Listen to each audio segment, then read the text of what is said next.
Good morning student. आज हम chemical bonding से फिर एक नया टॉपिक, वेरी इंपॉर्टेंट टॉपिक लेके आए हैं। टॉपिक का नाम है बैक बॉन्डिंग। इसको पाई कोऑर्डिनेट बॉन्ड भी कहते हैं।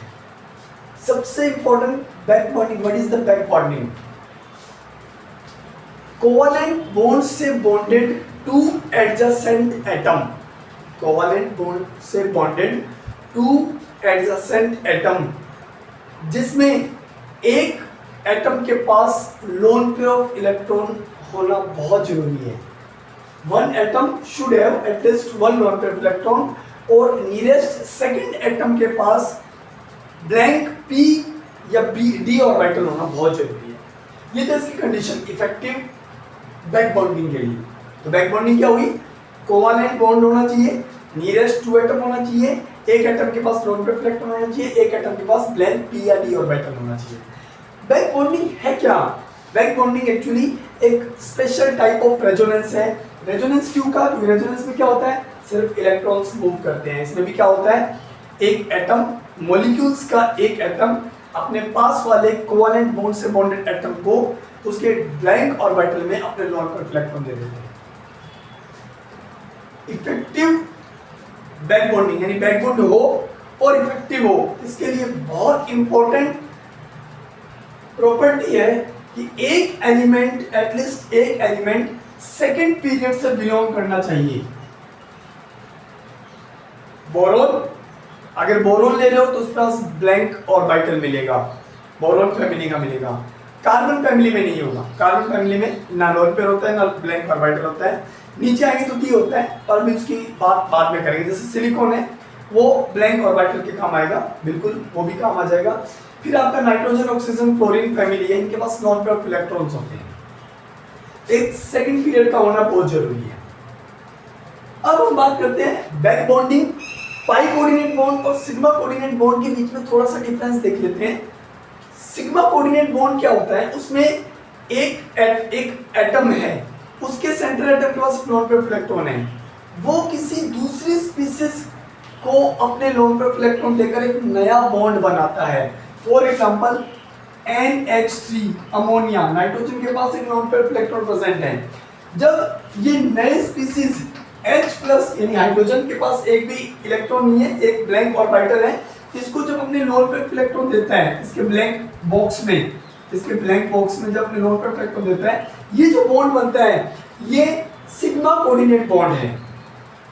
पाई कोऑर्डिनेट बॉन्ड नहीं, इसको बैक बॉन्डिंग नहीं कहते हैं क्योंकि ये स्पीसीज नहीं है। जबकि हमने बैक बॉन्डिंग में क्या पढ़ा, दो कोवैलेंट बॉन्ड से बॉन्डेड एडजेसेंट एटम पहले से मॉलिक्यूल में प्रेजेंट हो, तो ये जो बॉन्ड होता है ये होता है sigma coordinate bond, sigma coordinate bond. और शायद मैंने आपको बताया होगा कि इससे ज्योमेट्री पर इफेक्ट पड़ता है, दोनों से, कोऑर्डिनेट पाई हो सिग्मा हो। जैसे अमोनिया NH3, जब हम सिर्फ NH3 की बात करें तो इसमें sp3 हाइब्रिडाइजेशन होता है, और इसकी जो ज्योमेट्री होती है वो ट्राइगोनल पिरामिडल या पिरामिडल कह लीजिए, एक ही बात है, पिरामिडल इसकी ज्योमेट्री होती है। लेकिन जैसे अपने loan pair of electron H+ को दे देता है, अब बन गया NH4+। अब इसमें भी हाइब्रिडाइजेशन sp3 है, लेकिन अब इसकी ज्योमेट्री हो जाती है टेट्राहेड्रल। तो सेंट्रल एटम अगर अपने लोन पेयर ऑफ इलेक्ट्रॉन देता है, चाहे वो सिग्मा कोऑर्डिनेट बॉन्ड बनाए चाहे वो पाई कोऑर्डिनेट बॉन्ड बनाए, तब उसकी ज्योमेट्री अफेक्ट होती है। कई बार हाइब्रिडाइजेशन भी चेंज हो जाता है।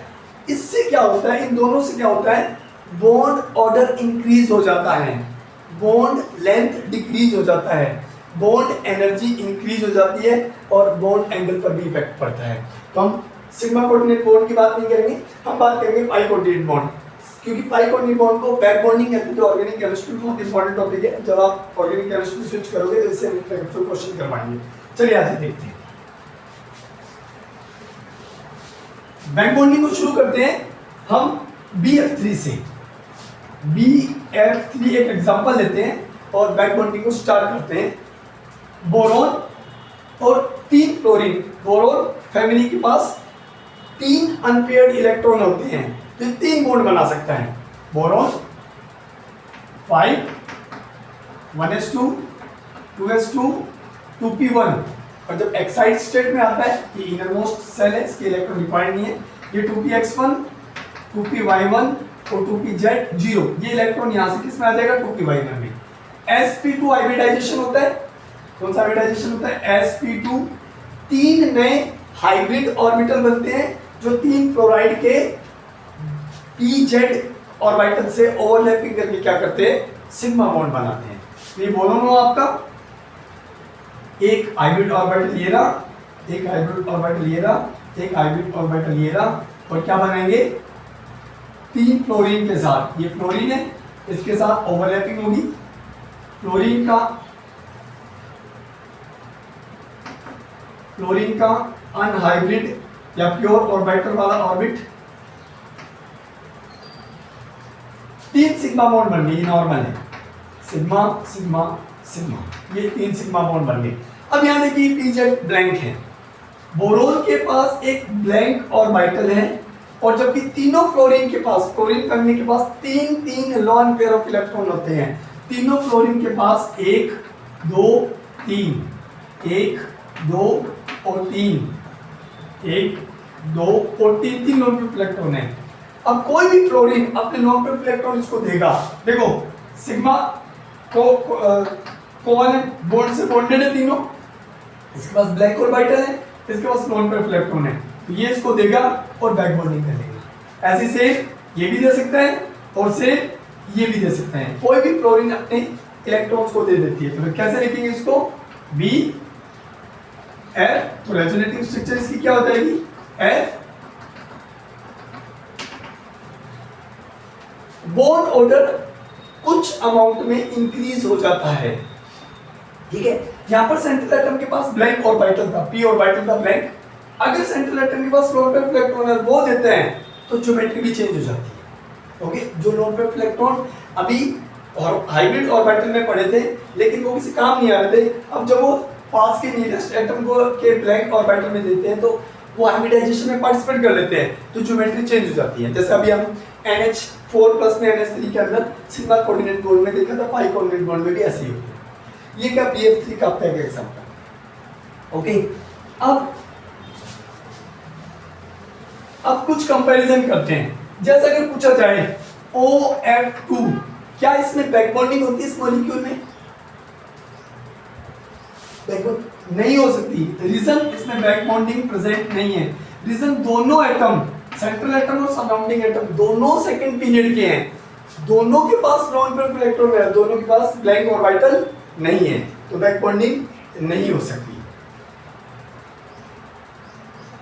अब देखते हैं डोनर स्ट्रेंथ की बात करते हैं, डोनर स्ट्रेंथ की बात करते हैं।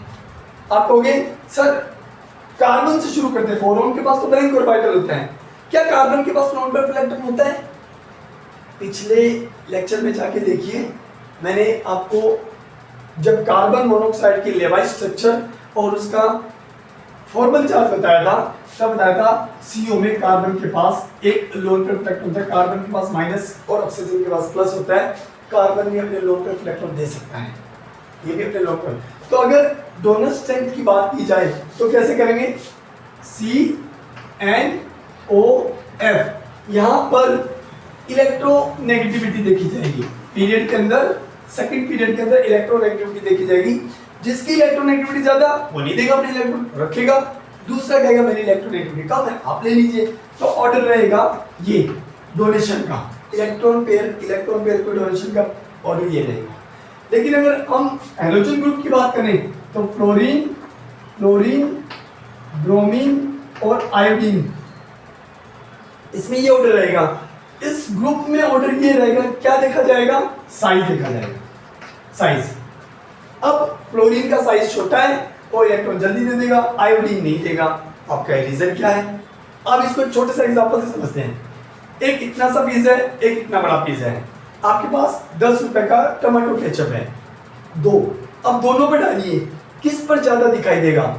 छोटा पिज्जे पर आपको 10 रुपए का टमाटो केचप आपको ज्यादा दिखाई देगा, जबकि बड़े पिज्जे पर कम दिखाई देगा। टमाटो केचप को मानिए इलेक्ट्रॉन, तो जितना बड़ा साइज है तो हैलोजन ही है, उतने इलेक्ट्रॉन रिटेंशन, इलेक्ट्रॉन रखने की टेंडेंसी ज्यादा होती है। ये इलेक्ट्रॉन ज्यादा अच्छे से रख लेगा, ये देगा ही नहीं, फ्लोरीन दे देगा। तो ग्रुप के अंदर साइज देखा जाता है, जिसका साइज छोटा वो इलेक्ट्रॉन पेयर दे देगा। इसमें पीरियड में इलेक्ट्रॉन एक्टिविटी देखी जाती है, तो पीरियड के अंदर आपको ये ऑर्डर दिखेगा और ग्रुप के अंदर आपको ग्रुप के अंदर आपको ये ऑर्डर दिखेगा। ये आपका डोनर स्ट्रेंथ। ओके, अब हमने बात की कि OH2 में बैक बॉन्डिंग नहीं होती है। अब देखिए मिथाइल अल्कोहल और कार्बन की जगह आपके पास सिलिकॉन है, कार्बन के ग्रुप का है, कार्बन के ग्रुप का है, इसमें बैक बॉन्डिंग नहीं होती है, बैक बॉन्डिंग नहीं होती है। ये कार्बन है, टेट्राहेड्रल है, ये आपका H, ये आपका H, ये आपका H, ये आपका OH। इसके पास तो नॉन पेयर इलेक्ट्रॉन है, एडजेसेंट एटम है, पर इसके पास ब्लैंक ऑर्बिटल नहीं है, तो बैक बॉन्डिंग नहीं हो सकती। जबकि अगर इसकी बात करें तो क्या है आपका Si, ये आपका H, ये आपका H, ये आपका H, ये O और H। अब सिलिकॉन के पास ब्लैंक डी ऑर्बिटल है, क्योंकि ये थर्ड पीरियड का है, इसके पास ब्लैंक ऑर्बिटल है और ऑक्सीजन के पास नॉन पेयर इलेक्ट्रॉन है। अब ये बैक बॉन्डिंग हो सकती है। अब ध्यान से देखना, बैक बॉन्डिंग होने से एक प्रॉपर्टी चेंज हो गई या प्रॉपर्टीज में डिफरेंस आ गया।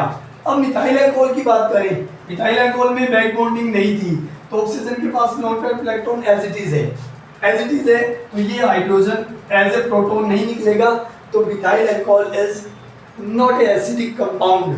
लेकिन अगर इस मॉलिक्यूल की बात करें, इसमें बैक बॉन्डिंग हुई, बैक बॉन्डिंग हुई तो ऑक्सीजन के पास नॉन पेयर इलेक्ट्रॉन की कमी होगी, ऑक्सीजन अपने नॉन पेयर इलेक्ट्रॉन किससे लेगा, सबसे गरीब एटम H को कहेगा मेरे इलेक्ट्रॉन दे, जो दो हमने शेयर किए थे दोनों दे दो तो निकल जा, दोनों इलेक्ट्रॉन लेकर ये किसके रूप में, H+ के रूप में निकल जाएगा।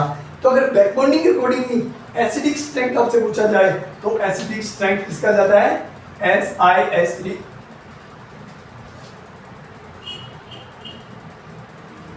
OH, OH। Okay, acidic strength इसकी ज्यादा है। इसी तरह हम एक बेसिक स्ट्रेंथ की बात करते हैं, मॉलिक्यूल लेते हैं और उसके बेसिक स्ट्रेंथ की comparison according to back bonding करते हैं। Molecule is